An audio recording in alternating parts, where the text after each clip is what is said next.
Hello friends, in this episode I want to talk to you about the tips in the SketchUp V-Ray section. V-Ray has some tips within itself, friends.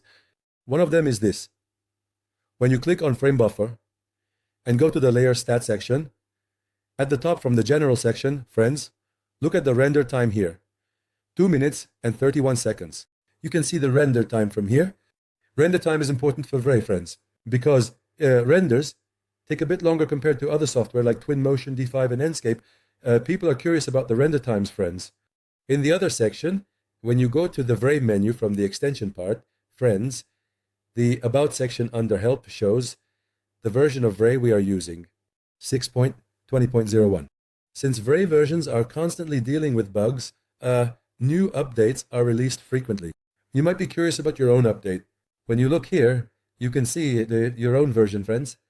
When I go back to the V-Ray section from the extension part, and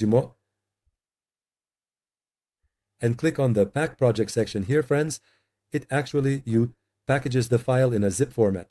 The reason it compresses the file here is so that when you take it to another place or open it on another computer, the same settings and textures will be available. When you save it, it saves in a zipped format, and you can open it when you send it to a different location. This is an important part, friends.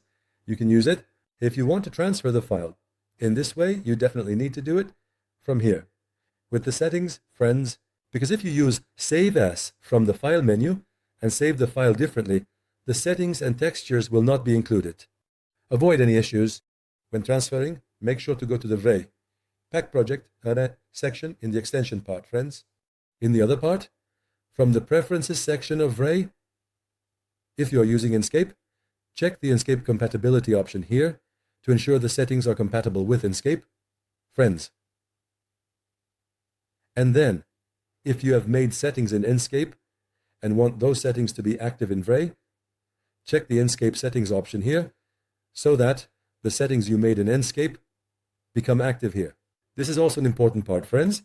In another part of V-Ray, there was a setting here, friends. I want to show it to you. In the Tools section, yes, you go to the External section. There is GPU device selection, friends. This part currently means it is checked. Here, if you don't want to constantly set this part to CUDA in the Settings section, friends, you need to select this part here.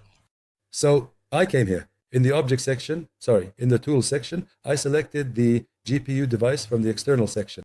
When you select CUDA from the part that comes from here, and mark these parts, friends, you no longer feel the need to select CUDA from there repeatedly.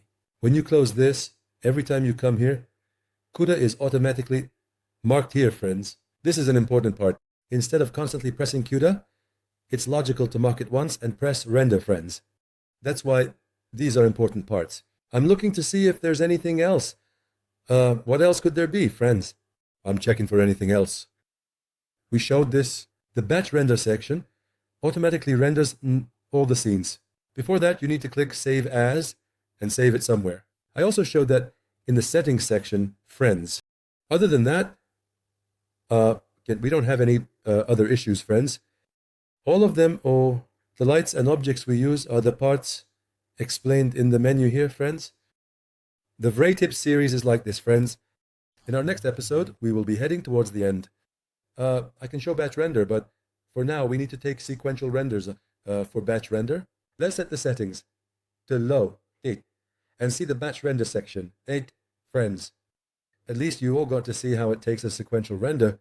That's all for this lesson.